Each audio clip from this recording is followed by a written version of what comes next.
Bonjour chère communauté Kanguka Prière et Foi. En ce samedi matin, nous nous rassemblons dans la présence de Dieu pour une puissante prière, croyant fermement que ce jour est un jour de transformation. Que ce samedi soit marqué par des solutions divines, des guérisons miraculeuses, des délivrances puissantes et des bénédictions abondantes dans chaque domaine de votre vie. Ce matin, déposons tous nos fardeaux aux pieds de Jésus-Christ, lui qui est capable de transformer nos situations impossibles en témoignages glorieux. Que ceux qui sont malades trouvent la guérison, que ceux qui traversent des blocages financiers voient des portes s'ouvrir, et que tous ceux qui cherchent la paix intérieure la reçoivent dans une mesure surabondante. Je vous invite à partager en commentaire les défis ou les fardeaux que vous souhaitez confier à Dieu ce matin. Écrivez également une phrase qui vous inspire, une parole de foi ou un verset biblique qui parle à votre cœur. En likant cette vidéo, vous marquez votre présence dans cette prière matinale et en la partageant, vous permettez à d'autres de découvrir la puissance de la prière Kanguka et de rejoindre notre belle communauté. Avec le pasteur Chris, nous continuerons d'intercéder pour vous tout au long de cette journée. Que ce samedi soit un jour où la gloire de Dieu se manifeste puissamment dans vos vies. Soyez bénis, remplis de joie et de paix, et avancez dans cette journée avec la certitude que Dieu est à l'œuvre. Restons unis dans la foi et la prière. Shalom.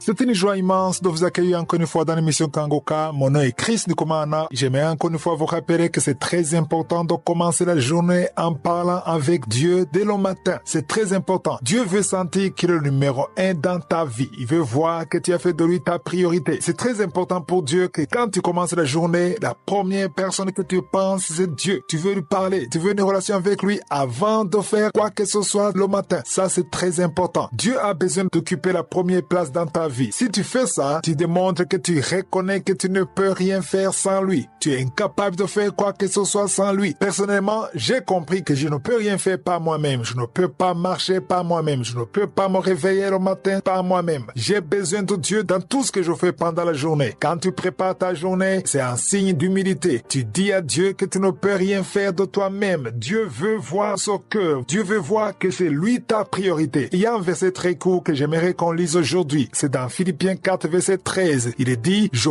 puis tout par celui qui me fortifie. C'est Paul qui écrit aux Philippiens disant, je puis tout par celui qui me fortifie. Et ce matin, quand tu prépares la journée, j'aimerais que tu te prépares spirituellement et physiquement et mentalement pour que tu comprennes que tu ne peux rien faire sans Dieu. Tu ne peux pas respirer sans Dieu. Tu ne peux pas marcher sans Dieu. Tu ne peux pas travailler sans Dieu. Tu ne peux pas étudier sans Dieu. Tu ne peux rien faire sans Dieu. Tout ce que tu fais, c'est par la grâce de Dieu. Tu as une bonne santé parce que Dieu t'a donné la santé. Il ne faut pas penser que tu as la santé parce que tu as bien mangé. Si tu as bien mangé, c'est Dieu qui t'a donné la capacité de bien manger. C'est grâce à Dieu que tu peux manger ce que tu manges. Tu peux te dire que tu es intelligent. Mais d'où est-ce que tu as eu cette intelligence? C'est Dieu qui t'a donné l'intelligence. Tu n'as pas acheté l'intelligence. Tu t'es retrouvé intelligent. C'est Dieu qui t'a donné l'intelligence. Tu vas à l'école, tu trouves que tu es mieux que les autres. Mais c'est pas ta force. C'est parce qu'il y a quelque chose que Dieu a mis en toi. Tu peux te dire que tu as de la sagesse. Ou bien tu as lu beaucoup de livres et tu es instruit. Mais où est-ce que tu as eu tous ces livres? Tu n'as pas décidé de naître dans la famille où tu es né. Tu peux te dire, tu es d'une belle famille, vous êtes riche, tu viens de telle tribu, tu n'as pas décidé quoi que ce soit. C'est Dieu qui a fait de toi ce que tu es. C'est important que le matin, tu sois conscient que tu dépends de Dieu dans tout ce que tu fais. Tu peux dire que tu es belle. La beauté que tu as, tu ne l'as pas achetée. Tu l'as reçue gratuitement. Quand tu es conscient que tu dépends de Dieu dans tout ce que tu fais, tu peux pas avoir de l'orgueil. Tu fais peut-être de bonnes actions en aidant les pauvres, en aidant les veuves, en soutenant l'œuvre de Dieu, mais tu fais tout ça par la grâce de Dieu. C'est Dieu qui a mis en toi le cœur généreux, qui veut partager. Tout ce que tu fais, c'est par la grâce de Dieu. Tu arrives à nourrir ta femme et tes enfants, ta famille, grâce à Dieu qui te fortifie. Tu étudies et tu réussis par la grâce de Dieu. Et ce matin, je veux que tu apprennes à préparer la journée avec humilité, tout en sachant que tu ne peux rien faire par toi-même. Le passage dit, je puis tout, et le mot tout est important car ça englobe tout. Ce qui est physique, ce qui est spirituel, tu peux tout par la grâce de Dieu. C'est la meilleure façon de préparer ta journée. Préparer ta journée en étant conscient que tout ce que tu vas faire, c'est par la grâce de Dieu. Tout ce que tu possèdes. Il y a des choses peut-être qui impressionnent les autres, mais c'est par la grâce de Dieu que tu as tout ça. Voilà la meilleure façon de préparer la journée. Quand tu prépares la journée, c'est merci Dieu qui t'a fortifié. C'est très important de reconnaître chaque fois que c'est par la grâce de Dieu que tu as ce que tu as et que tu fais ce que tu fais. Et quand tu seras conscient de ça, l'orgueil l'orgueil n'aura pas de place dans ton cœur. L'orgueil n'a pas de place. Quand tu reconnais que tu vis grâce à Dieu, ton cœur bat grâce à Dieu, tu respires grâce à Dieu, tu marches grâce à Dieu, tu as tout ce que tu as parce que Dieu te l'a donné. Tu n'as rien de toi-même. L'intelligence que tu as, la force que tu as, l'énergie que tu as, c'est la grâce de Dieu. Et chaque matin, quand tu pries, remercie Dieu parce qu'il t'a réveillé le matin. Remercie Dieu pour tout ce qu'il va faire le matin à travers toi. Remercie Dieu pour toutes les capacités que tu as. C'est ça la meilleure façon de préparer la journée. Les gens qui sont orgueilleux le sont parce qu'ils oublient qu'ils ont ce qu'ils ont parce qu'ils l'ont reçu de Dieu. Plus tu t'humilies, plus Dieu va t'élever, il va t'utiliser. Il peut t'utiliser à faire des miracles, à faire des choses impressionnantes. Et quand Dieu le fera, tu resteras toi-même et tu rendras grâce parce que tu reconnaîtras que c'est par la grâce de Dieu que tu es tout ce que tu es. Quand tu ne peux pas la journée, dis-le à Dieu de ta bouche en disant que tu peux tout par Dieu qui te fortifie et que tu ne peux rien faire par toi-même. C'est important de comprendre que dans chaque homme, il y a deux hommes. Il y a l'homme intérieur et l'homme extérieur. L'homme extérieur, c'est ce que vous voyez, c'est le corps physique. Tout ce que vous voyez avec vos yeux physiques, c'est l'homme extérieur. Mais la Bible parle de l'homme intérieur. Et chaque fois que tu manges, tu es en train de nourrir l'homme extérieur. Tu es en train de nourrir le corps physique. Quand tu manges, tu nourris le corps physique. Mais il faut savoir qu'il y a aussi le corps spirituel. Beaucoup de chrétiens nourrissent le corps physique, mais ne nourrissent pas le corps spirituel. Le corps spirituel est nourri à travers la parole et la prière. Deux choses, la parole et la prière. Si tu pries régulièrement et que tu manges la parole de Dieu, ça veut dire que tu écoutes la parole de Dieu, tu es en train de fortifier ton corps intérieur. Mais si tu nourris seulement le corps extérieur, le corps physique, ça dit que l'homme intérieur n'est pas nourri. C'est important de comprendre l'importance de l'homme intérieur. Si tu prépares la journée chaque matin, ça dit que chaque matin tu nourris l'homme intérieur. Il y a ceux qui mangent, qui prennent le petit déjeuner, qui se préparent, mais qui ne prient pas. Ça veut dire que l'homme intérieur est mort spirituellement. Lisons dans Ephésiens 3, verset 14-16. Le verset 14 dit, « À cause de cela, je fléchis les genoux devant le Père, duquel tire son nom toute famille dans les cieux et sur la terre, afin qu'il vous donne, selon la richesse de sa gloire, d'être puissamment fortifié par son esprit, E majuscule, c'est-à-dire l'esprit de Dieu, dans l'homme intérieur. » C'est la dernière partie. A été fortifié par son esprit dans l'homme intérieur. Donc c'est le Saint-Esprit qui fortifie l'homme intérieur. Comment est-ce que le Saint-Esprit va fortifier l'homme intérieur? Par la prière et la parole de Dieu. Quand tu écoutes la parole de Dieu, quand tu lis la parole de Dieu et surtout quand tu pries, tu fortifies l'homme intérieur. Aujourd'hui, j'aimerais vous encourager à prier tous les jours parce que quand tu pries tous les jours, tu fortifies ton homme intérieur. Souvenez-vous de Matthieu 26, verset 40 à 41. Quand Jésus est venu, il a trouvé que les disciples s'étaient endormis. Il a posé une question simple. Il a dit, ne pouvez-vous pas veiller avec moi pendant 1 heure? Veillez et priez, car la chair est faible, mais l'esprit est bien disposé. L'esprit est bien disposé, mais la chair est faible. Quand tu pries, tu fortifies ton homme intérieur à travers la prière. En peu de mots, si tu manges tous les jours, prie tous les jours. C'est important de prier tous les jours. C'est important de préparer la journée, parce que quand tu prépares la journée, tu fortifies ton homme intérieur, tu te prépares aux attaques de l'ennemi, parce que tous les jours, il y a des attaques de l'ennemi. Et l'ennemi n'attaque pas seulement le corps physique, il attaque premièrement le corps intérieur. S'il gagne ton homme intérieur, il gagne ta vie. Parce que si tu perds la force spirituelle, même si tu es fort physiquement, tu es fini parce que la force intérieure, c'est ça qui est plus important. Ce que je veux que vous compreniez, c'est que quand tu pries tous les jours, tu fortifies ton esprit, il y aura des tentations. Les tentations seront toujours là. C'est important de comprendre qu'il y a toujours des tentations. Les tentations seront toujours là, mais tu vas résister à ces tentations grâce à la prière quotidienne. Je sais qu'il y a beaucoup de tentations que j'évite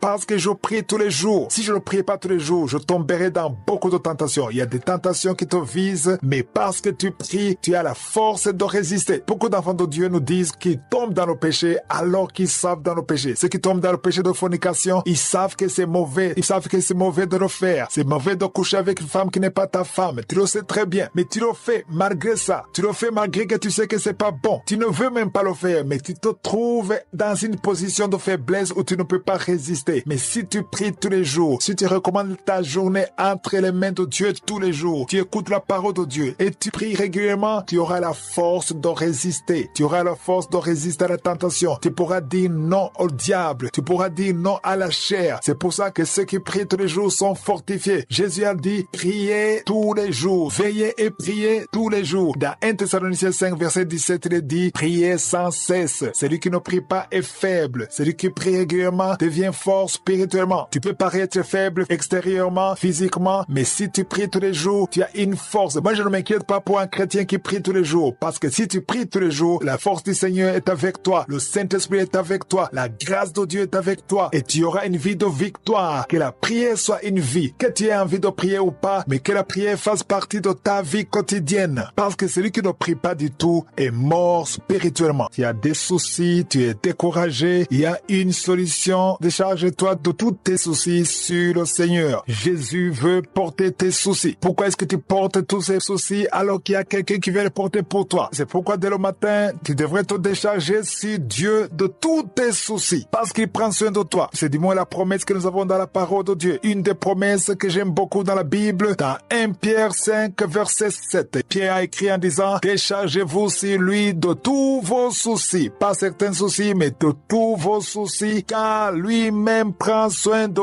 vous. Ce n'est pas que nous allons demander à Dieu de prendre soin de nous. Il prend déjà soin de nous. Toi qui commences la journée, quand tu te lèves le matin, parle à Dieu. Décharge-toi de tous tes soucis sur lui et fais-lui confiance. Moi, quand je me lève le matin, je mets tout entre les mains de Dieu. Tout ce qui va se passer, tout ce que je sais et tout ce que j'ignore. Parce que la parole de Dieu dit tous les soucis. Pourquoi les enfants de Dieu préfèrent sélectionner les soucis? Tu peux te dire qu'il y a des soucis que tu peux régler. Oui, tu dois faire quelque chose. J'aimerais que vous compreniez que je ne vous demande pas d'être paresseux, d'être là, de ne rien faire. Non, fais ce que tu peux, mais sache que tout ce que tu pourras faire, c'est par la grâce de Dieu. Il faut lui parler. S'il y a des soucis, parle de tes soucis à Dieu et fais-lui confiance. N'attends pas que les choses dégénèrent. Parfois, les enfants de Dieu attendent que les choses soient graves, soient compliquées pour venir à Dieu. Moi, j'ai compris qu'il faut venir à Dieu tous les jours, chaque matin, quand la journée commence, recommande tout entre les mains de Dieu. Parce que quand tu ne décharges pas tes soucis sur lui, ça veut dire que tu veux les garder, tu veux contrôler ta vie. Et c'est dangereux quand tu veux contrôler ta vie parce que tu es limité. Tu ne connais même pas ce qui va se passer demain. Tu ignores tout. Mais Dieu connaît tout. Il connaît tes problèmes. Il connaît ton lendemain. Il connaît la fin de ta vie. Il connaît tout. Fais-lui confiance. Quand tu commences la journée, c'est une nouvelle journée qui commence. Mais Dieu connaît cette journée avant même qu'elle soit créée. Pour de nouveau, j'aimerais vous informer que c'est Dieu qui a créé cette journée qui commence. Si tu m'écoutes le matin, c'est Dieu qui a créé cette journée. Et quand Dieu crée une journée, il connaît tout ce qui se passe. Il est au contrôle. Ne soyez pas inquiets parce que Dieu est sur le trône. Chaque fois que je me rappelle qu'il est sur le trône, qu'il commande tout, je suis dans la paix et je suis confiant parce que son nom c'est El Shaddai. Il est capable, il a toute la puissance. Rien n'est impossible devant lui. Présenter ses soucis à Dieu ne veut pas dire que tu vas être paresseux. Attendre que Dieu fasse tout sans que tu fasses quoi que ce soit. Il y a des problèmes que Dieu résout à travers toi, à travers ton intelligence, à travers ton énergie, à travers tes relations. Mais il y a d'autres problèmes que Dieu résout sans te consulter, en agissant à travers ses anges à sa façon. Mais ce qui est important dans cette émission, je veux que nous comprenions que c'est très important de commencer la journée avec lui. Parce que chaque fois que tu prépares la journée, ce qui est important, c'est ton humilité. Quand on parle de préparer la journée, l'important, ce n'est pas seulement de prier parce qu'il y a ceux qui prient avec de l'orgueil spirituel. Ne prie pas avec de l'orgueil spirituel. Humilie-toi. Reconnais que tu ne peux rien faire de toi-même. Invite Dieu dans ta vie. Il va envoyer ses anges pour t'assister. C'est la meilleure façon d'avoir l'assistance parfaite de Dieu. Il faut l'inviter. Il faut le laisser prendre le contrôle de ta vie. Est-ce que tu le laisses contrôler ta vie? Parce que quand tu ne pries pas du tout, ça veut dire que tu es sûr de toi-même. Tu n'as pas besoin d'aide. Et Dieu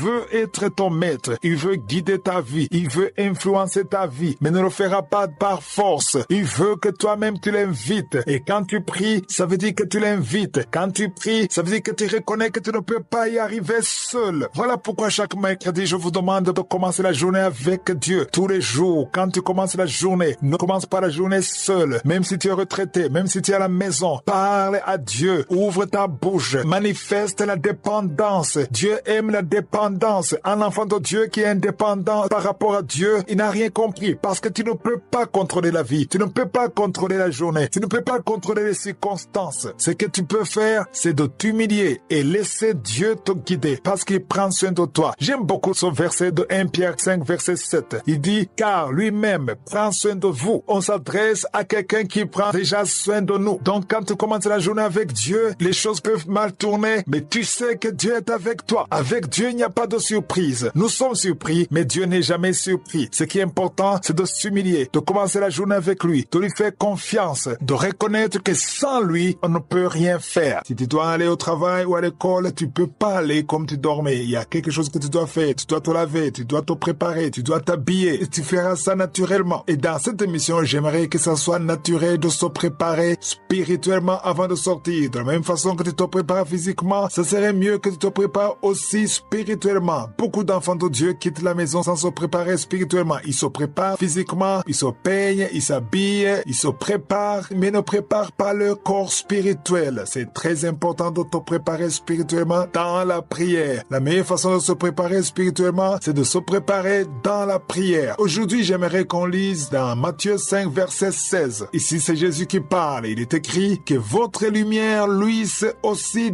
devant les hommes, afin qu'ils voient vos bonnes œuvres et qu'ils glorifient votre Père qui est dans les cieux. J'aime beaucoup ce passage parce que Jésus est en train de montrer une autre façon d'évangéliser. Nous savons tous qu'évangéliser, c'est prêcher Jésus, parler de ce que Jésus a fait sur la croix, afin que les gens soient convaincus et qu'ils viennent à Jésus par conversion. Mais ici, Jésus montre une autre voie de prédication. Il dit que votre lumière, la lumière que nous dégageons parce que nous avons reçu Jésus, cette lumière doit être manifestée devant les hommes afin qu'ils voient vos bonnes œuvres. Ici, Jésus parle de bonnes œuvres. J'aimerais qu'on comprenne que si tu es sauvé, tu es censé avoir de bonnes œuvres. Il y a des œuvres qui viennent des enfants de Dieu, qui naissent du salut, qui naissent de la nouvelle naissance. Parce que la parole de Dieu dit que quand nous sommes sauvés, toutes les anciennes choses sont passées et toute chose est devenue nouvelle. Mais si on nous parle alors de bonnes œuvres et que les hommes glorifient notre Père. Remarquez qu'ici Jésus dit qu'il glorifie votre Père qui est dans les cieux. Qui vont glorifier le Père? Ce sont des gens qui ne sont pas sauvés. Parce que Jésus a dit votre Père. Il s'adressait aux disciples. Ça dit que ces gens qui vont glorifier le Père, ce ne sont pas les enfants de Dieu. Il faut comprendre que tout être humain n'est pas un enfant de Dieu. Selon Jean chapitre 1 verset 12, un enfant de Dieu c'est quelqu'un qui a reçu Jésus dans sa vie. Si tu as été converti, tu deviens un enfant de Dieu et Dieu devient ton Père. Et si Jésus dit que si tu es un enfant de Dieu, tu dois avoir de bonnes œuvres afin que les hommes qui ne sont pas encore des enfants de Dieu, qui sont des créatures de Dieu, qui ne sont pas encore des enfants de Dieu, qu'ils glorifient votre Père. Ici on dit votre Père. Ce n'est pas le Père de tout le monde, mais c'est le Père de ceux qui sont sauvés, ceux qui ont accepté Jésus dans leur vie. Et ce matin, j'aimerais insister sur la partie qui dit afin que vos bonnes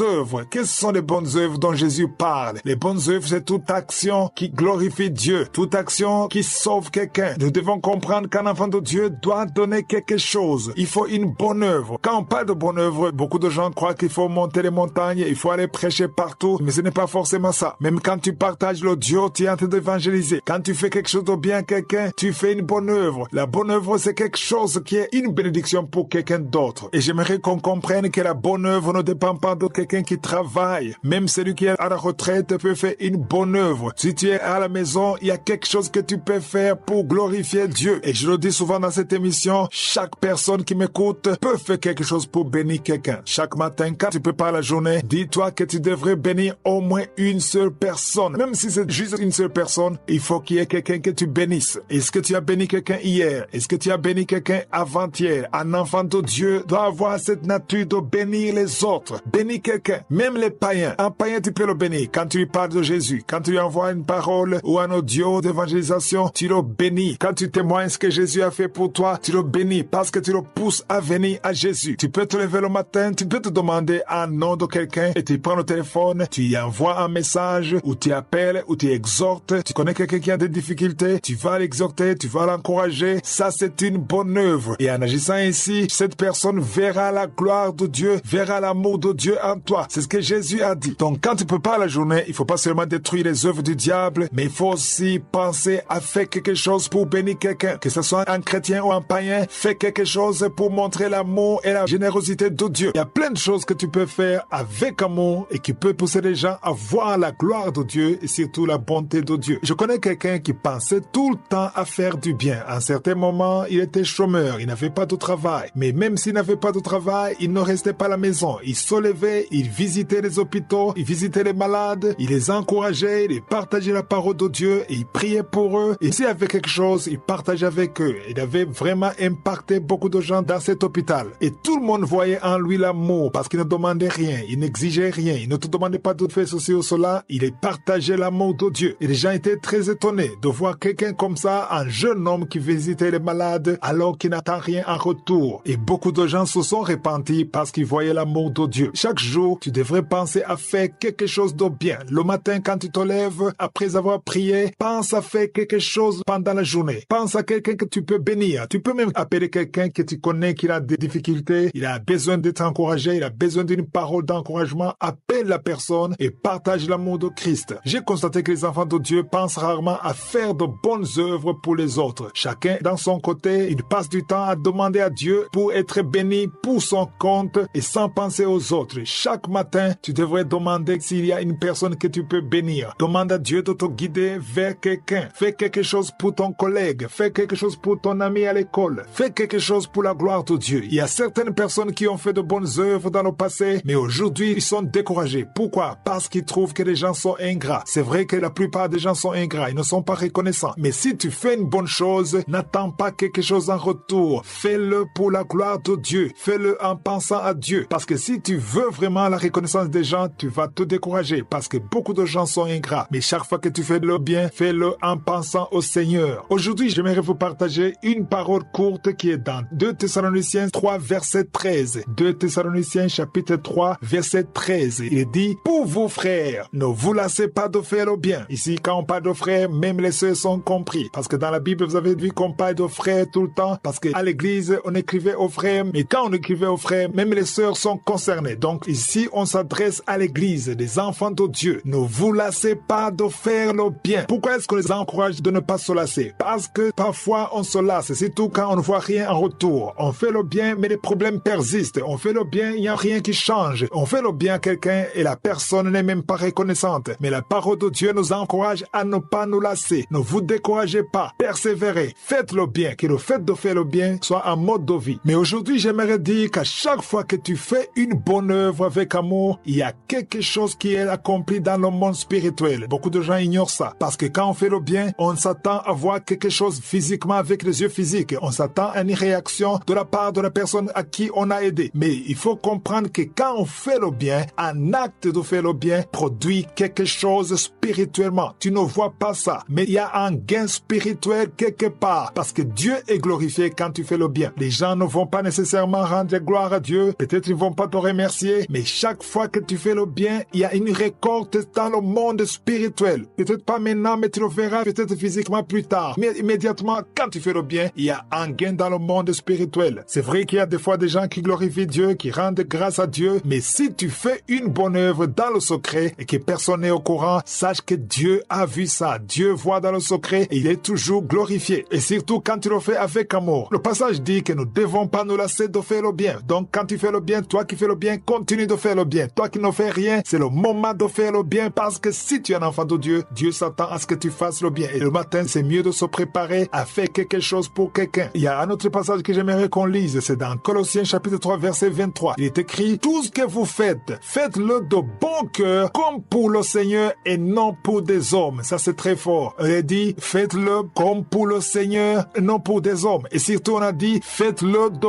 bon cœur. Il y a des gens qui font des choses avec des calculs, avec des spéculations. Fais-le de bon cœur, non pour des hommes, mais pour le Seigneur. Même si tu le fais pour les hommes, pense que tu le fais pour le Seigneur. Parce que des gens oublient facilement, mais le Seigneur n'oublie pas. Le Seigneur te récompense immédiatement dans le monde spirituel. Et certainement, tu le verras plus tard physiquement, mais spirituellement, il y a un gain quand tu fais le bien. Et chaque matin, prépare-toi à faire le bien pour quelqu'un, pour la gloire de Dieu. Premièrement, tu dois comprendre que tu commences une nouvelle journée. Mais le problème que beaucoup de gens ont, c'est que nos mauvaises expériences du passé ont un impact négatif sur nous. On garde notre attention sur les choses passées. Mais quand tu commences la journée, il faut comprendre que c'est une journée qui commence. Et les choses passées ne doivent pas influencer cette journée. Souvent, les échecs du passé, ce qui s'est passé il y a 2 jours, 3 jours, 1 semaine, ça affecte notre journée. Il faut comprendre que c'est une journée qui n'a jamais existé. Et Dieu te demande d'oublier le passé, de se concentrer sur ce qu'il veut faire. Il y a une parole que je vais vous partager aujourd'hui. Il s'agit d'Ésaïe 43, verset 18. Ésaïe 43, verset 18. Bien sûr, ici, c'était une prophétie pour le peuple d'Israël, mais aujourd'hui, ça nous concerne aussi dans le Nouveau Testament. Dieu a dit, ne pensez plus aux événements passés et ne considérez plus ce qui est ancien. Pourquoi est-ce que Dieu a dit à son peuple de ne pas penser aux événements passés? Parce que les événements passés influencent le présent. Tu peux rater des bénédictions de Dieu parce que tu es lié par les échecs du passé. Il y a des choses qui n'ont pas marché, mais aujourd'hui, si tu m'écoutes le matin, concentre-toi sur ce que Dieu veut faire. Il dit, ne pensez plus aux événements passés. Il faut pas penser aux échecs du passé, les mauvaises nouvelles que tu as eues, les choses qui n'ont pas marché, les échecs du passé. Oublie ça. Ne considère plus ce qui est ancien. Et si tu continues au verset 19, il est dit, voici, je vais faire une chose nouvelle sur le point d'arriver. Il y a une chose nouvelle que Dieu veut faire pour toi aujourd'hui. Ne la connaîtrez-vous pas? Je mettrai un chemin dans le désert et des fleuves dans la solitude. Là où ça ne marche pas, Dieu veut faire une chose nouvelle. Dieu veut te donner une force nouvelle. Il y a des opportunités que Dieu peut mettre devant toi aujourd'hui. Mais beaucoup de fois, nous ratons les opportunités de Dieu parce que nous sommes focalisés sur le passé. Il ne faut pas accepter les distractions du diable. Le diable ne veut pas que tu te concentres sur l'avenir. Son principe n'est pas valable seulement aujourd'hui, mais il s'applique tous les jours. Quand je me réveille tous les matins, je m'attends à quelque chose de nouveau. Souvent, les enfants de Dieu sont découragés parce que vous voyez les mêmes choses. Il y a une sorte de routine, surtout dans les pays développés. J'aimerais te dire que pour un enfant de Dieu, la routine n'existe pas. Chaque fois, tu t'attends à quelque chose de nouveau. Bien sûr, tu vois les mêmes choses, tu prends le même bus, tu vas au même travail, tu fais le même boulot, mais il faut que tu saches que Dieu fait quelque chose de nouveau chaque jour. Il faut t'attendre à quelque chose. Souvent, ce sont les gens qui s'attendent à quelque chose qui arrive loin. Il faut toujours t'attendre. Moi, personnellement, chaque jour, je m'attends à une visitation. Je m'attends à un changement. Je m'attends à une transformation. Tu peux pas rester dans la même faiblesse. Il y a des faiblesses, il y a des choses qui ne marchent pas dans ta vie, mais quand tu pries, tu t'attends à ce que Dieu intervienne. Moi, je suis convaincu que quand je prie, il y a quelque chose qui se fait dans mon esprit, dans mon âme. Dieu intervient chaque fois que tu pries au nom de Jésus. Dieu a dit aux Israélites, voici, je vais faire une chose nouvelle sur le point d'arriver. Et Dieu dit la même chose aujourd'hui pour toi. Même si tu restes à la maison, ceci ne concerne pas seulement ceux qui quittent la maison, ceux qui vont au travail ou à l'école. Même si tu restes à la maison, il faut que tu sois convaincu qu'à chaque journée, il y a une bénédiction, il y a un plan de Dieu, il y a une main de Dieu, il y a une main invisible de Dieu. Et chaque matin, tu dois toujours t'apprêter comme quelqu'un qui sait que Dieu va faire quelque chose. Est-ce que tu t'attends à quelque chose? Si ce n'était pas le cas, il faut que ce soit le cas. Ce matin, je vais t'encourager. Change de mentalité. Attends-toi à la main de Dieu. Si tu te lamentes à cause du passé, des choses qui ne marchent pas, des choses qui sont bloquées. Mais Dieu est capable de débloquer ce qui est bloqué. Il est capable de changer ta situation. Mais ce qui est important ce matin, c'est de changer de mentalité. Pense positivement. Comment est-ce qu'on verra quelqu'un qui pense positivement? On le verra par ses actes. On le verra par ses paroles. Qu'est-ce que tu dis? Quand tu parles, est-ce que tu te lamentes? Est-ce que tu regrettes? Est-ce que tu es dans la jalousie? Tu es en train d'envier les autres? Tu envies ceux qui réussissent? Il y a des chrétiens qui ne font qu'envier les autres. Et ils sont en train de souhaiter le mal aux autres. Quelqu'un qui s'attend à la visitation de Dieu, quelqu'un qui s'attend à la main de Dieu, il n'a pas le temps d'envier les autres. Par contre, il se concentre, il prie et il attend. Est-ce que tu es dans l'attente? Souvent, Dieu visite ceux qui sont dans l'attente. Quand Pierre et Jean ont prié pour le boiteux dans Actes chapitre 3, cet homme était désespéré, mais il s'attendait à recevoir quelque chose venant d'eux. C'est pour ça que le miracle s'est produit. Est-ce que tu t'attends à quelque chose? Change de mentalité, oublie le passé et attends-toi à la visitation ce matin. Il y a des chrétiens qui ne s'attendent jamais à quelque chose de nouveau. On est habitué à la routine. On croit que Dieu fera les choses de la même façon, mais notre Dieu, c'est un Dieu qui change de stratégie. Ce que tu vis aujourd'hui, ça ne sera pas toujours comme ça toute ta vie. Il faut t'attendre à quelque chose de nouveau. Ceux qui m'écoutent et qui sont spirituellement réveillés doivent s'attendre toujours à des choses nouvelles. Je vous ai dit que la meilleure façon de s'attendre à des choses nouvelles, c'est de mettre de côté le passé. Ne te concentre pas au passé. Il y a des gens qui sont esclaves, qui sont prisonniers du passé. Ton passé peut être douloureux. Il est rempli d'échecs, de mauvaises nouvelles décourageantes, mais il faut pas avoir peur de répéter les mêmes échecs. Il faut t'attendre à une visitation, à une grâce spéciale. Tu devrais savoir qu'il y a une nouvelle grâce chaque jour. Il y a une nouvelle force que Dieu prépare chaque jour. Mais si tu veux profiter de cette nouvelle grâce, il faut que tu t'attendes réellement à ce que Dieu fasse quelque chose de nouveau. Aujourd'hui, nous allons lire dans Romains 8, verset 14. Romains chapitre 8, verset 14. Il est dit, tous ceux qui sont conduits par l'Esprit de Dieu sont fils de Dieu. On dit clairement que si tu es conduit par l'Esprit de Dieu, si tu es guidé par l'Esprit de Dieu, le Saint-Esprit, la parole de Dieu t'appelle fils de Dieu. On peut se demander pourquoi on dit fils et non pas enfant de Dieu, parce que la version originale, on parle de fils. Par le mot fils, on veut parler d'un héritier. Dans l'histoire biblique,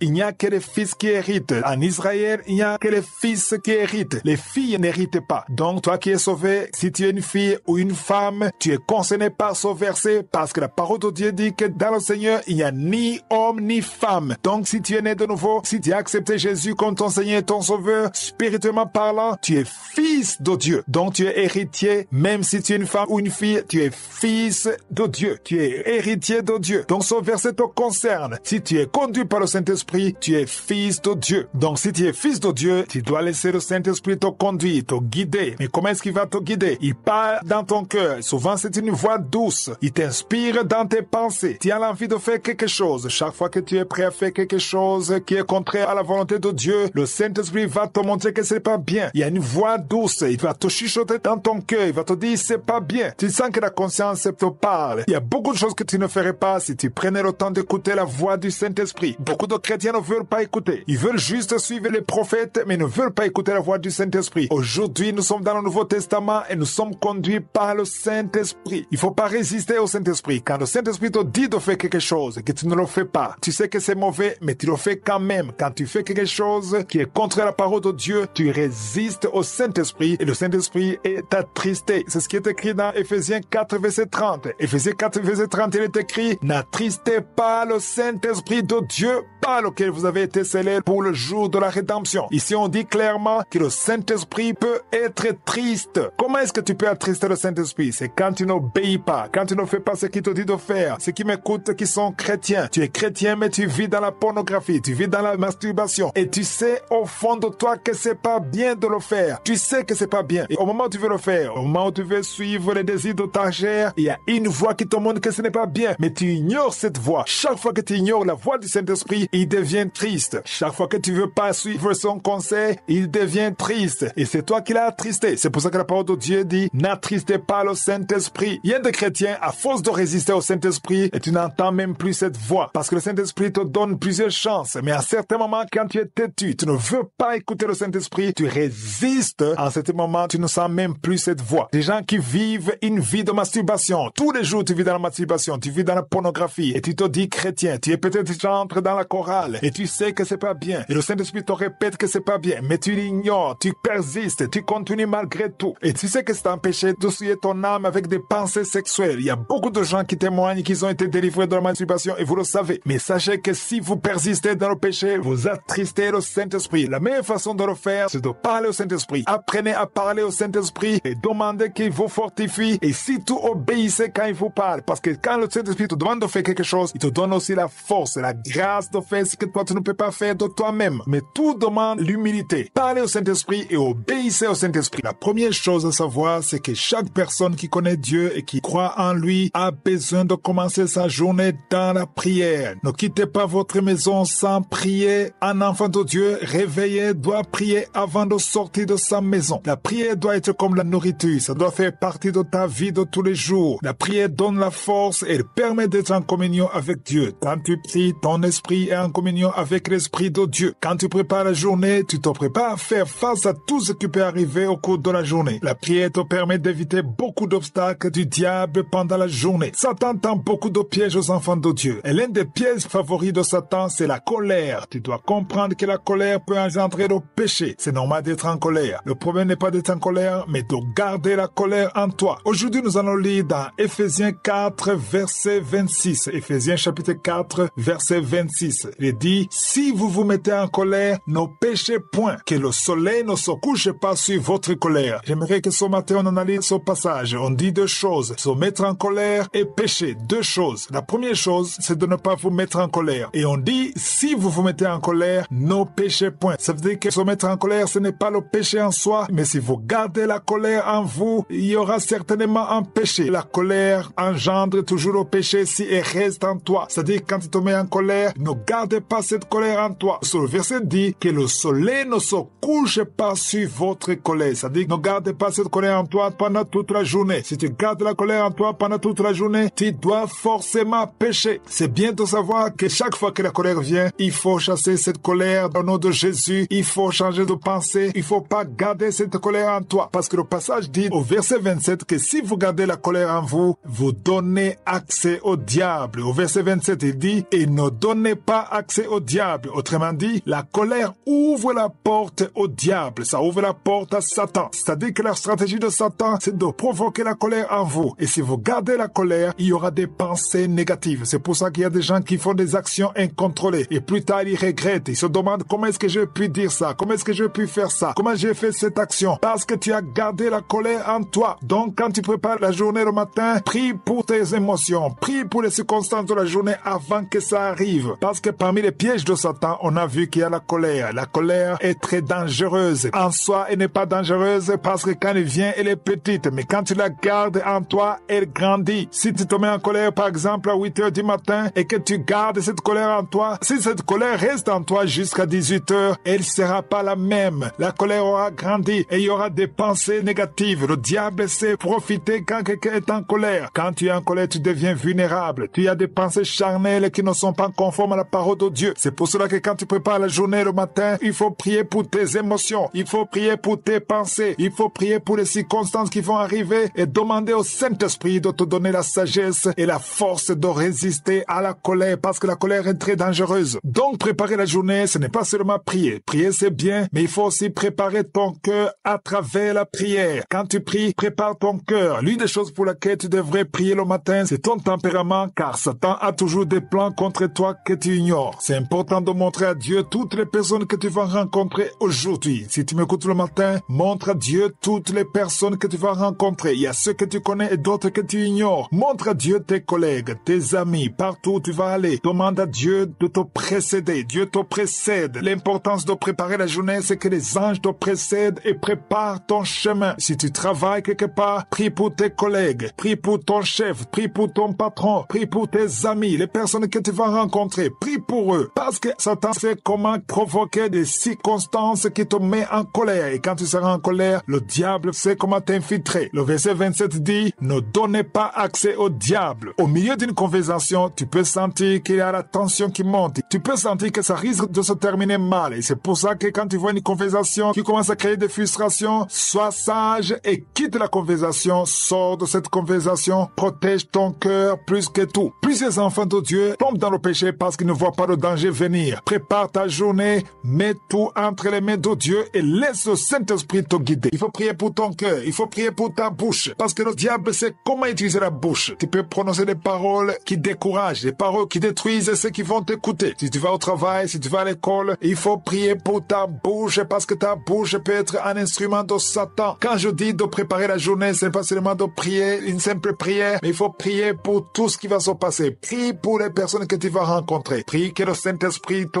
guide dans tout ce que tu vas dire aujourd'hui. Aujourd'hui, on va lire dans Éphésiens chapitre 4, verset 29. Éphésiens 4, verset 29. Il est dit, qu'il ne sorte de votre bouche aucune parole mauvaise. Est-ce que c'est possible? Qu'il ne sorte de votre bouche aucune parole mauvaise. Si c'est écrit dans la parole de Dieu, donc c'est possible. C'est possible qu'il ne sorte de votre bouche aucune parole mauvaise, mais s'il y a lieu, quelques bonnes paroles qui servent à l'édification et communiquent une grâce à ceux qui l'entendent. Voilà comment il faut préparer la journée. Il faut bien lire le verset 29. On dit qu'il ne faut pas qu'il sorte de nos bouches une parole mauvaise. Et s'il y a une parole qui devait sortir de la bouche, que ce soit une parole qui sert à l'édification et que ça communique une grâce à ceux qui t'entendent. Tu m'écoutes peut-être ce matin, tu es encore à la maison, mais il y a des gens qui vont t'entendre aujourd'hui. Il y a des gens qui vont t'écouter. Tu vas parler aux gens que tu vas rencontrer. Tu vas parler à tes collègues. Tu vas parler à tes confrères. Tu vas parler à tes amis. Mais les gens qui vont t'écouter devraient entendre une parole qui édifie. Évite les paroles qui découragent. Évite les paroles négatives. Les paroles de désespoir. Je ne te demande pas de mentir, mais il faut parler avec foi. Il faut voir les choses comme Dieu les voit. Il faut communiquer la vie. Quelqu'un qui a le Saint-Esprit, quelqu'un qui est réveillé est censé encourager et donner espoir. Le Seigneur donne de l'espoir. Voilà le message d'aujourd'hui. Aujourd'hui, j'aimerais que tu apprennes comment préparer la journée en priant pour ta bouche, en priant pour les paroles qui vont sortir de ta bouche. Parce que si tu ne pries pas pour ça, le diable va utiliser ta bouche et tu vas dire des paroles qui sont négatives, qui ne glorifient pas Dieu. Autre chose qu'il faut comprendre aujourd'hui, en préparant la journée, il faut éviter d'attrister le Saint-Esprit. Pour ceux qui ne le savaient pas, le Saint-Esprit est triste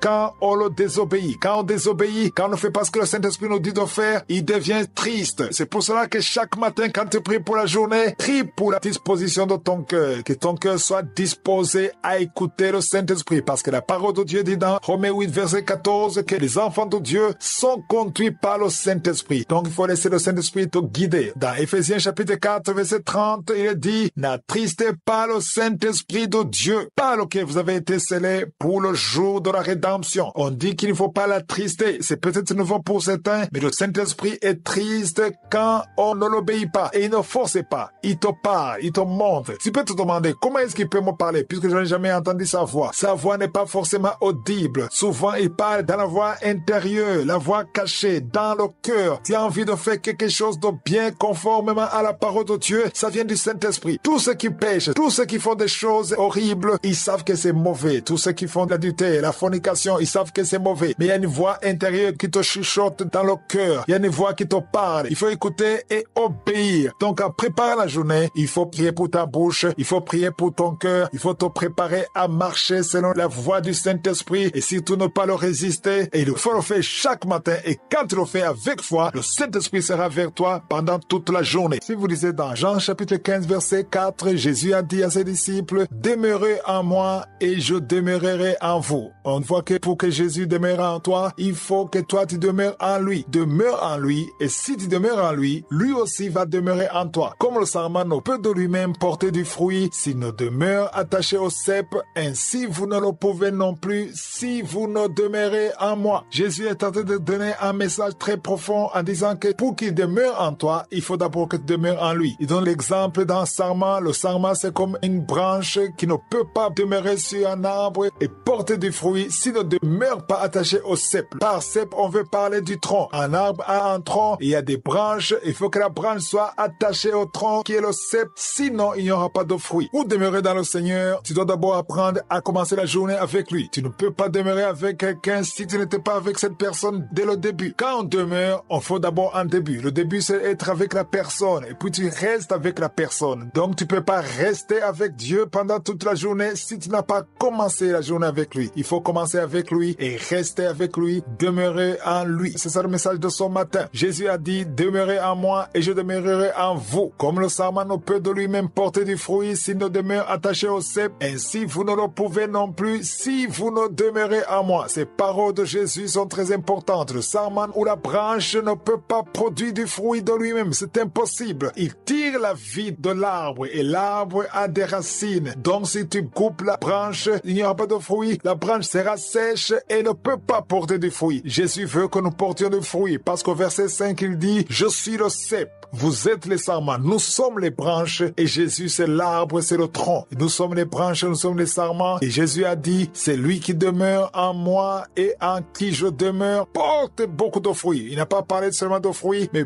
beaucoup de fruits. Si tu demeures en Jésus et qu'il demeure en toi, naturellement, tu vas porter beaucoup de fruits. Parce qu'il y a quelque chose de très important qu'il a dit à la fin du verset 5. Lisez dans vos Bibles, il a dit, car sans moi, vous ne pouvez rien faire. Mon frère, ma sœur qui m'écoute, je veux que tu saches que sans Jésus, tu ne peux absolument rien faire. Tout ce que tu fais dans le Seigneur, tout ce que tu fais dans l'œuvre de Dieu, la vie que tu as, l'énergie que tu as, c'est grâce à lui. Jésus a dit, sans moi, vous ne pouvez rien faire. Toi qui es pasteur, toi qui es évangéliste, toi qui chantes, tu ne peux rien faire sans lui. C'est ça le message de ce matin. Il faut qu'on comprenne qu'on a tellement besoin de lui. Si tu commences la journée sans prier, sans parler à Dieu, sans t'intéresser à la parole de Dieu, c'est que tu n'as pas compris comment les choses fonctionnent. Jésus, c'est lui qui donne la vie. Il faut que tu commences la journée avec lui et que tu demeures en lui. Parce que verset 5, il dit que c'est lui qui demeure en lui et en qui il demeure porte beaucoup de fruits. Si tu veux porter beaucoup de fruits, il faut demeurer dans le Seigneur. C'est le message que je veux que tout le monde comprenne ce matin. Parce qu'il y a des gens qui ne prient pas du tout. Quand ils se lèvent, ils ne prient pas. Ils se précipitent pour se préparer, pour prendre le petit déjeuner et partir au travail ou à l'école sans prier. Si tu fais ça, tu n'as pas compris le monde dans lequel tu vis. Tu as besoin du Seigneur. Tu as besoin de te connecter avec Dieu. Tu as besoin de prier. Tu as besoin de la force de la journée. De la même façon que tu manges pour avoir la force physique, tu as aussi besoin de la force spirituelle. Celui qui prie est toujours meilleur que celui qui ne prie pas. Si tu ne pries pas, tu sors sans prier, tu perds quelque chose et tu manques la grâce et la protection de Dieu dès le matin. C'est important de commencer la journée avec le Seigneur. Je fais souvent cette comparaison entre le téléphone et le chargeur. La majorité de ceux qui m'écoutent ont des téléphones portables. Tu as un téléphone portable. Ton téléphone a besoin d'un chargeur pour être chargé. Si tu utilises le téléphone pendant la journée, la batterie sera déchargée. Et j'aimerais que tu comprennes que si la batterie est déchargée, tu ne peux rien faire avec ton téléphone. Tu ne peux pas utiliser le téléphone s'il est déchargé. Il faut recharger. C'est pour ça qu'il y a le chargeur pour qu'il qui est de l'énergie. Le chargeur permet au téléphone de fonctionner. Et si tu as besoin d'utiliser Internet, il te faut une connexion. Il y a une connexion limitée et une connexion illimitée. Si tu passes toute la journée sur Internet, si tu télécharges, si tu es sur YouTube, tu as besoin de plus de mégas d'Internet. Tu as besoin d'une plus grande connexion parce que tu utilises ton téléphone sur Internet. Alors, il faut que vous compreniez que le téléphone, c'est comme toi, le chrétien, et le chargeur, c'est ta vie de prière, c'est ton esprit. Et ton esprit a besoin d'être chargé. Et je compare l'électricité au Saint-Esprit parce que c'est le Saint-Esprit qui nous donne la force. Et sans le Saint-Esprit, tu ne peux rien faire. Et ton téléphone ne peut rien faire sans l'électricité. Même si l'électricité est disponible, si tu ne charges pas ton téléphone, ça ne sert à rien. L'électricité est là, mais ton téléphone est déchargé. Et aux chrétiens qui ne prient pas, le Saint-Esprit est là, mais si tu ne te connectes pas pour avoir de l'énergie, ça ne te sert à rien. Commencez la journée dans la prière pour bénéficier de la force du Seigneur, de la force du Saint-Esprit. C'est important que quand tu commences la journée, tu te connectes à Jésus avant tout. Parce que nous voyons dans Jean chapitre 15, verset 5, où il est écrit que sans moi, vous ne pouvez rien faire. C'est Jésus qui l'a dit. Au verset 4, nous avons vu où Jésus dit, demeurez en moi et je demeurerai en vous. C'est Jésus qui dit de demeurer en lui et que si nous demeurons en lui, lui aussi va demeurer en nous. C'est comme s'il y a une condition. Si tu veux que Jésus demeure en toi, il faut que toi d'abord tu demeures en lui. Il faut que tu te connectes en lui. Comme le sarment ne peut de lui-même porter du fruit, s'il ne demeure attaché au cep, ainsi vous ne le pouvez non plus si vous ne demeurez en moi. C'est Jésus qui le dit. Le cep, je vous ai dit que c'est comme le tronc d'un arbre. Il y a des branches. Nous sommes le sarment ou les branches. Une branche doit être attachée, connectée au tronc. Si tu n'es pas attaché au cep ou au tronc, tu n'as pas de vie. La vie vient de l'arbre, ça vient des racines. Si tu coupes la branche, elle est finie, elle est sèche. Il n'y aura pas de fruit. Alors, au verset 5, Jésus dit, je suis le cep, vous êtes les sarments. C'est lui qui demeure en moi et en qui je demeure porte beaucoup de fruits, car sans moi, vous ne pouvez rien faire. Si vous avez la Bible en papier, vous pouvez souligner cette partie qui dit, sans moi, vous ne pouvez rien faire. Sans Jésus, tu ne peux rien faire. Toi qui te lèves le matin, qui prépare la journée, tu ne peux rien faire sans Jésus. Mais peu importe le don que tu as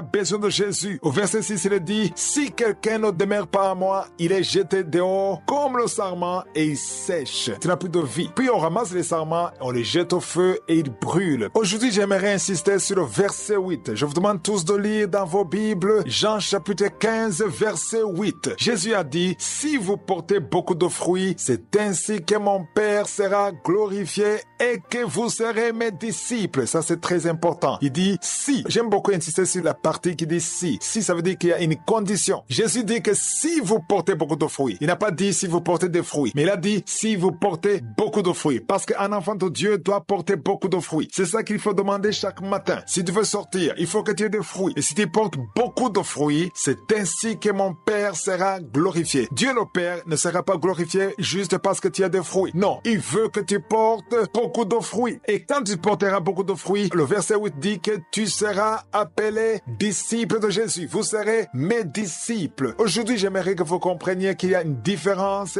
entre un enfant de Dieu et un disciple. Beaucoup d'églises sont remplies de chrétiens, des enfants de Dieu, mais peu d'églises ont des disciples. Être un chrétien ne veut pas nécessairement dire être un disciple. Un disciple, c'est quelqu'un qui porte la croix, qui se donne complètement à Jésus, qui suit Jésus. C'est ça que Jésus veut. Il ne veut pas seulement que tu crois en lui, mais il veut que tu sois son disciple. La semaine passée, mercredi passé, je vous ai donné l'exemple du téléphone. Je vous ai montré que le téléphone a besoin d'être chargé pour pouvoir fonctionner toute la journée. Si tu m'écoutes à travers ton téléphone, c'est parce que ton téléphone est chargé. Si ton téléphone n'est pas chargé, tu peux pas m'écouter. Dans un téléphone, il y a une batterie. La batterie, pour moi, c'est l'image de l'esprit humain. Ton esprit doit être chargé. Et comment est-ce qu'il est chargé? Il est chargé à partir du Saint-Esprit. Et l'électricité, c'est l'image du Saint-Esprit. Donc, le téléphone a besoin de l'électricité pour être chargé. Quand tu pries, quand tu prépares la journée, quand tu parles à Dieu, ça veut dire que ton esprit est en train d'être chargé. Il y a la connexion entre ton esprit et l'esprit de Dieu. Et quand l'esprit humain est connecté à l'esprit de Dieu, il y a l'échange. Comme l'électricité, il y a l'échange de force. Il y a la puissance de Dieu. Il y a la gloire de Dieu qui est communiquée entre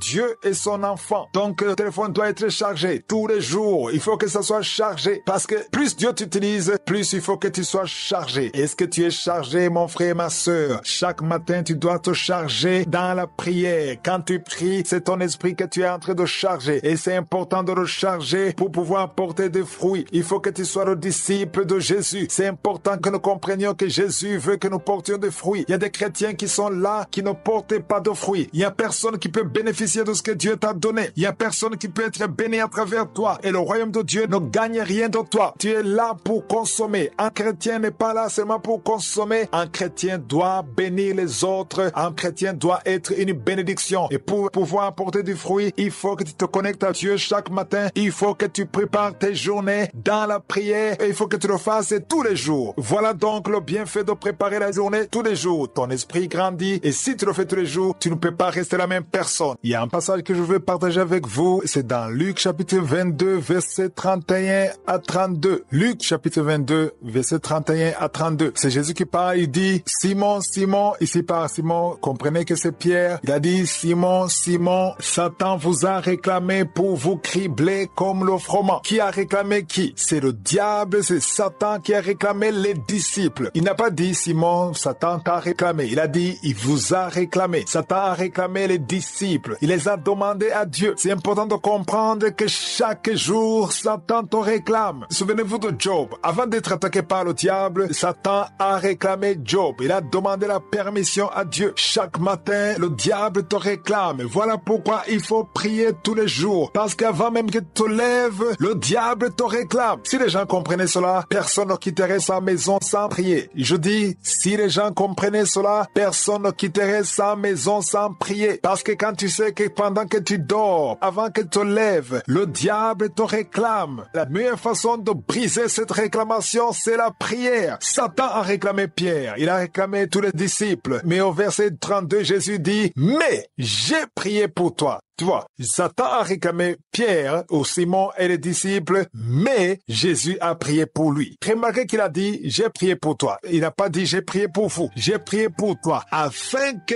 ta foi ne défaille point. C'est Pierre qui était le leader. C'était comme le pasteur. C'est pour ça qu'il faut prier pour les pasteurs. C'est pour ça qu'il faut prier pour les serviteurs de Dieu, ceux qui ont des responsabilités. Priez pour eux. Parce que si un pasteur est fort, reste dans la fermeté, ça va avoir un impact positif sur l'église. Il a dit, j'ai prié pour toi afin que ta foi ne défaille point. Et toi, quand tu seras converti, affermis tes frères. Donc les frères, ça dit Jean, Jacques, André, les autres, ils vont être affermis par la force de Pierre. Jésus a prié pour le leader. Il a prié pour Pierre. Et c'est la prière de Jésus qui a fait que Satan ne parvienne pas à le cribler comme le froment. Parce qu'il veut te cribler, il veut te craser, il veut te détruire. C'est ça sa mission. Égorger, voler, détruire. C'est ça sa mission. Il veut te détruire. Et il faut prier le matin. Ne quitte pas ta maison sans prier. Et quand est-ce que Jésus a prié? Nous savons que Jésus priait le matin. Parce que si vous lisez dans Marc chapitre 1 verset 35, il est dit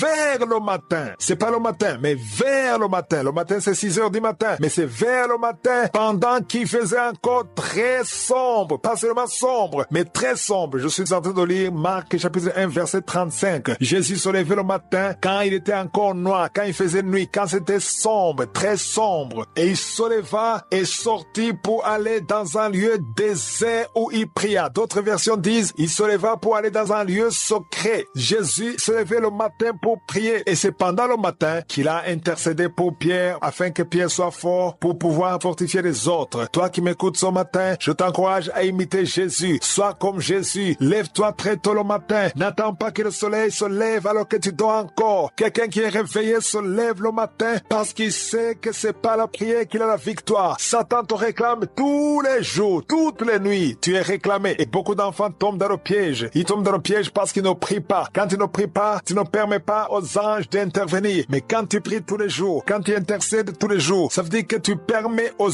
anges d'agir. C'est très important de comprendre que Dieu agit toujours à travers la prière et que nous sommes réclamés tous les jours. La foi, c'est quelque chose qui diminue ou qui peut augmenter santé. Mais quand tu pries le matin, ça te donne la foi. Et surtout quand tu écoutes la parole, il faut comprendre que le secret de la prière est que quand tu pries, tout ce que Satan a réclamé contre toi s'efface. Le diable perd contrôle. Même si tu ne pries pas particulièrement pour une chose, le fait que tu es dans la prière, il y a une connexion entre ton esprit et l'esprit de Dieu. Il y a un déclenchement d'anges. Les anges sont en action quand tu es en train de prier. Et c'est important de comprendre que Satan n'a pas peur de toi. Satan n'a peur de personne. Que tu sois jeune ou adulte, riche, intelligent, que tu aies des diplômes. Satan n'a pas peur de ça. Il n'a pas peur de ton CV. Satan a peur d'une seule chose. Il a peur de Jésus. Il tremble devant Jésus. Il n'y a que Jésus qui lui fait peur. Jésus a dit qu'il avait prié pour Pierre afin que sa foi ne défaille point, afin qu'elle ne se termine pas, qu'elle ne s'épuise pas. La prière renouvelle la foi. Beaucoup de gens cessent de prier parce que leur foi a diminué. Si tu vois quelqu'un qui priait et qui ne prie plus, tu m'écoutes, tu n'as plus de vie de prière, ça veut dire que ta foi a diminué. Ce n'est pas la vie de prière qui a diminué, c'est ta foi qui a diminué. Donc je t'encourage de te relever, ne quitte pas la maison sans prier parce qu'il y a des réclamations contre toi et ces réclamations sont détruites à travers la prière. Avant de quitter la maison, va devant le Seigneur, loue le Seigneur, parle-lui et en agissant ainsi, le Seigneur détruira toutes les réclamations et le Saint-Esprit te conduira dans la parfaite volonté de Dieu. C'est important que celui qui m'écoute sache que Satan nous réclame chaque matin. Pas certains jours, mais chaque matin, Satan nous réclame. C'est important de le savoir. Il faut que nous soyons conscients que nous sommes réclamés tous les jours. Parce que celui qui a compris qu'il est réclamé tous les jours, il ne peut pas sortir de la maison sans prier. Parce que c'est la prière qui détruit les réclamations de Satan. Jésus a dit, j'ai prié pour toi, Pierre, pour que quand tu seras fort, tu vas affermir les autres. Tu as besoin d'être fort par la prière. C'est la prière qui te rend fort. C'est la prière qui détruit les plans de Satan. C'est la prière qui te garde dans le plan de Dieu. Il y a beaucoup de choses qui sont détruites à travers la prière matinale. Chaque fois que tu commence la journée avec la prière. C'est ça la sagesse. La victoire, normalement, est acquise le matin. Pas à la fin de la journée, le matin. Parce que la victoire d'abord s'opère spirituellement et le reste va suivre. Tout ce que nous vivons à travers la journée, c'est physique, c'est ce que nous voyons. Mais la vraie victoire, c'est d'abord spirituellement. Si tu as la victoire spirituelle, tu auras la victoire physique. C'est ça le secret. Combattons spirituellement chaque matin avant de sortir de la maison et nous aurons la victoire le matin. Moi, j'aime quand je quitte la maison après avoir prié, j'ai l'assurance que j'ai la victoire spirituellement. Cela ne veut pas dire que je n'aurai pas de problème, mais aucun problème ne va m'intimider parce que je sais que j'ai déjà prié, je suis avec Dieu, j'ai tout confié entre les mains de Dieu. Aujourd'hui, nous allons nous appuyer sur Jean chapitre 10, verset 10. Le verset dit, le voleur ne vient, ici c'est Jésus qui parle, il a dit, le voleur ne vient que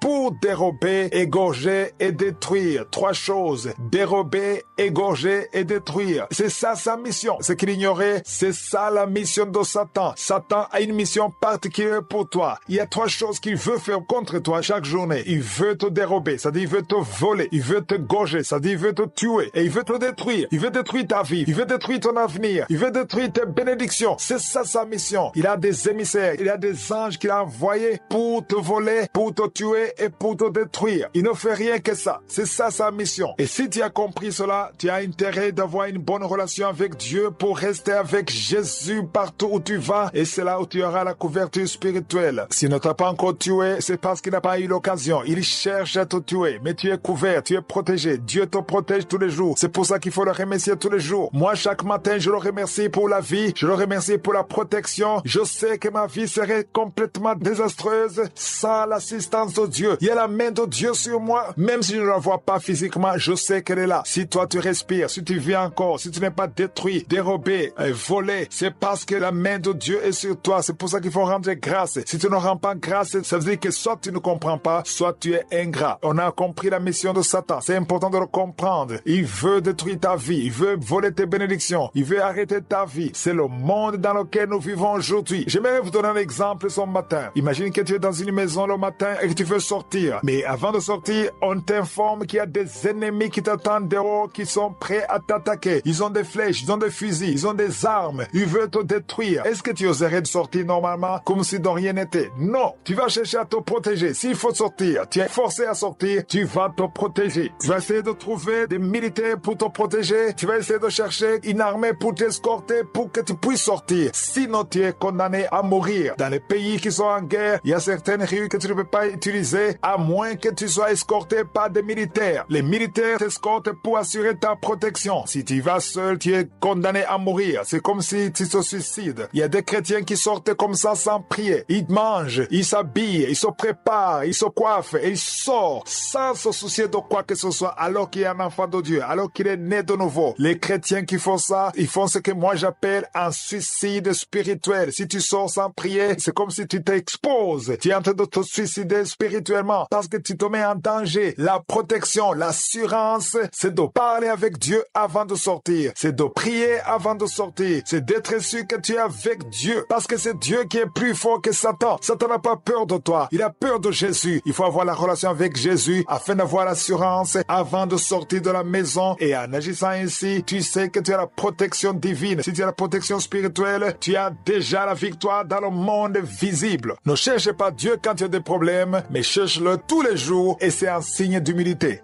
Pour que tu commences la journée avec Dieu, tu dois aussi avoir la révélation. Personne ne peut commencer la journée avec « je suis » sans avoir la révélation. C'est impossible. Si tu n'as pas la révélation, tu vas le faire une fois, deux fois, trois fois et tu vas te décourager. Mais celui qui a la révélation, il a compris qu'il ne peut pas sortir de la maison sans parler à Dieu. Aujourd'hui, nous allons lire dans Psaume 143, verset 8. Ici, c'est David qui parle. David avait vraiment la révélation de commencer la journée. C'est lui qui m'a le plus inspiré dans la Bible parce qu'il a bien compris que c'est très important de commencer la journée avec Dieu dans la prière. Au verset 8, il est écrit « Fais-moi dès le matin entendre ta bonté ». Voyez qu'ici on parle entendre. C'est comme si c'est quelque chose que tu entends avec les oreilles. Mais il ne s'agit pas d'un bruit physique, mais c'est la foi, c'est la révélation. Il dit à Dieu « Fais-moi dès le matin ». Pourquoi dès le matin? Parce que c'est là où la journée commence. Beaucoup espèrent sentir les choses, voir les choses après être sortis de la maison. Non, c'est dès le matin. Quand tu es encore à la maison, quand tu n'es pas encore sorti, quand il n'y a aucun bruit, quand tout est calme. La plupart des gens dorment, peut-être quand tu te lèves, dans la rue, il n'y a pas de voiture, tu n'as pas encore rencontré quelqu'un qui t'insulte, qui te dit de mauvaises choses, il n'y a aucune tentation devant toi, tu es seul le matin, tu viens de te lever, mais il dit, fais-moi entendre ta bonté. Tu as besoin d'entendre la bonté de Dieu avant de sortir de la maison, avant de manger, avant de faire quoi que ce soit, parce que ça demande la foi et la révélation. Quand tu te lèves, il faut que tu aies la révélation, que tu commences la journée avec Dieu et surtout il faut comprendre qu'il y a des choses que le diable a déjà préparées contre toi mais que Dieu va déjouer en ta faveur. Et le verset continue en disant car je me confie en toi. C'est ça l'importance de commencer la journée. Il suffit pas de prier seulement, il faut te confier en Dieu. Fais-moi connaître le chemin où je dois marcher. Tu sais bien où tu vas. Tu connais le chemin qui mène à l'école ou au travail. Bien sûr tu sais où tu vas. Tu vas mettre l'adresse dans le GPS mais il faut demander à Dieu de te faire connaître le chemin. C'est lui qui connaît ce qu'il faut. Souvent, quand je prie le matin, je demande à Dieu de fermer les mauvaises portes. Là, même si j'ai des rendez-vous, je demande à Dieu de me guider, de ne pas me laisser aller là où lui ne veut pas que j'aille. Ici, David dit, je me confie en toi, fais-moi connaître le chemin où je dois marcher, car j'élève à toi mon âme. C'est important d'élever ton âme à Dieu. L'âme contient l'intelligence, contient les émotions, contient la pensée, ta pensée, ton intelligence, tout ce qui fait que tu sois qui tu es. Élève-le à Dieu et confie tout entre ses mains. Fais-lui confiance. C'est très important de commencer la journée dans la foi et dans la révélation. Ce verset est très profond parce que ça nous montre qu'on ne peut rien de nous-mêmes. Quand je sors le matin, je sais que je mets tout entre les mains de Dieu. Ici, il y a une chose sur laquelle je veux insister. Je veux que tu comprennes que la victoire s'obtient le matin. Je le dis très souvent et je le répéterai toujours. Je veux que vous compreniez que la victoire de la journée, on l'obtient le matin. Il y a ceux qui attendent de sortir pour voir comment ça va se passer afin de conclure à la fin de la journée. Mais quelqu'un qui a la révélation, il n'attend pas la fin de la journée, il n'attend pas de sortir de la maison. Il sait qu'il a bien commencé la journée parce qu'il a commencé avec Dieu. Quand tu commences avec Dieu, tu as bien commencé la journée. C'est ça qu'il faut retenir. Seigneur. Rendre grâce à Dieu le matin, c'est une décision que tu prends. Il y a ceux qui croient qu'ils rendent grâce parce que les choses marchent bien. Non, c'est toi qui décides. Tu décides de rendre grâce à Dieu,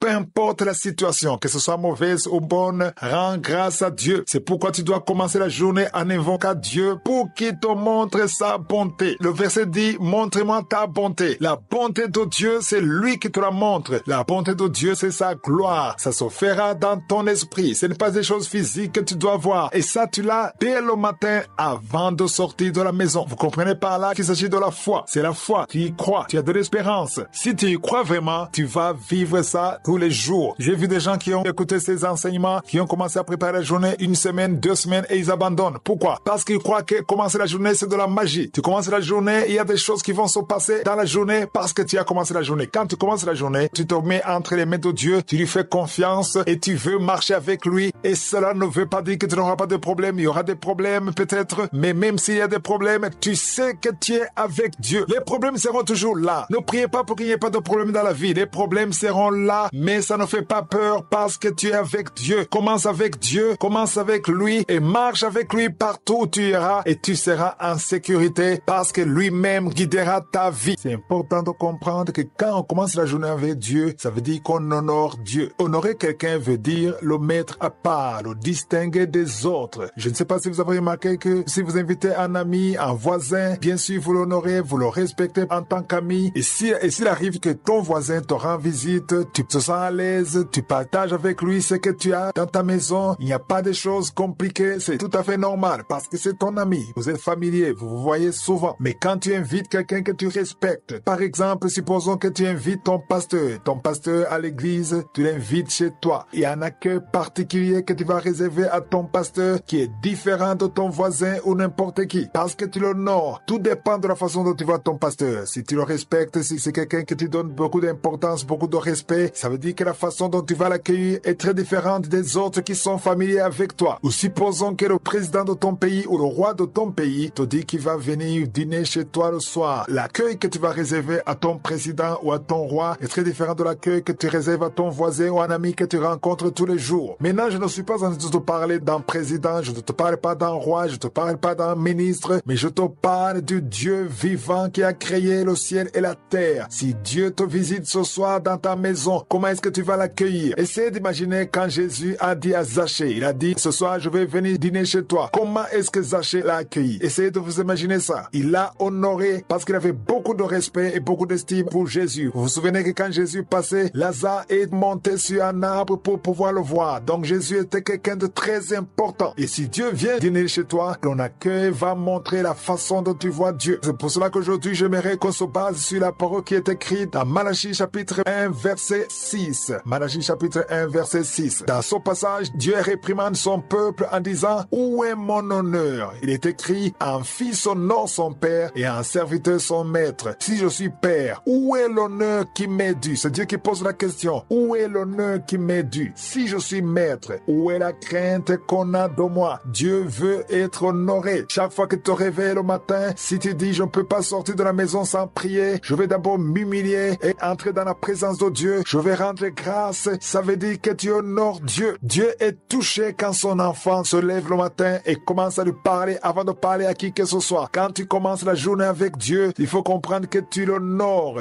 Dieu s'attend à ce que chaque fois que tu te réveilles, tu comprennes que c'est lui qui t'a protégé toute la nuit et c'est lui qui va te protéger toute la journée et que tu ne peux rien faire sans lui. Et quand tu pries le matin, quand tu dis que c'est lui le numéro 1 de ta vie, tu dois commencer avec lui, tu commences la journée avec lui, tu confies la journée entre ses mains, lui il comprend que tu l'honores. Dieu est touché quand on l'honore. C'est pour cela qu'il pose la question, où est mon honneur? Dieu te pose la question, où est mon honneur? Où est la crainte qu'on a de moi? Dieu exige son honneur, Dieu exige de la crainte, Dieu exige du respect. Et quand tu te lèves le matin pour prier, ça veut dire que tu respectes Dieu. C'est une façon de démontrer ton respect, ta dépendance. C'est comme si tu lui disais, je ne peux rien faire aujourd'hui sans toi. Et c'est important que tu te lèves le matin avant de prendre le petit déjeuner, avant de faire quoi que ce soit, tu te mets à genoux, tu vas devant Dieu, tu dis, Seigneur, je suis là pour toi. Je veux commencer la journée avec toi. C'est important d'honorer Dieu. Chaque fois que je me lève le matin, même si tu n'as pas envie de prier, parce qu'il y a des fois où dans la chair, tu te sens fatigué ou bien tu n'as pas envie de prier, mais je sais que je ne peux pas sortir de la maison sans parler au Créateur, à mon Père. Je ne peux pas sortir de la maison. Je ne peux même pas oser le faire. Ça n'a pas de sens. Dieu qui t'a gardé toute la nuit, quand tu dormais, quand tu ronflais, c'est lui qui t'a gardé, c'est lui qui t'a protégé. Il y avait des attaques, il y a des esprits tout autour de toi qui veulent te détruire, qui veulent détruire ta famille, qui veulent détruire ta vie. Mais il te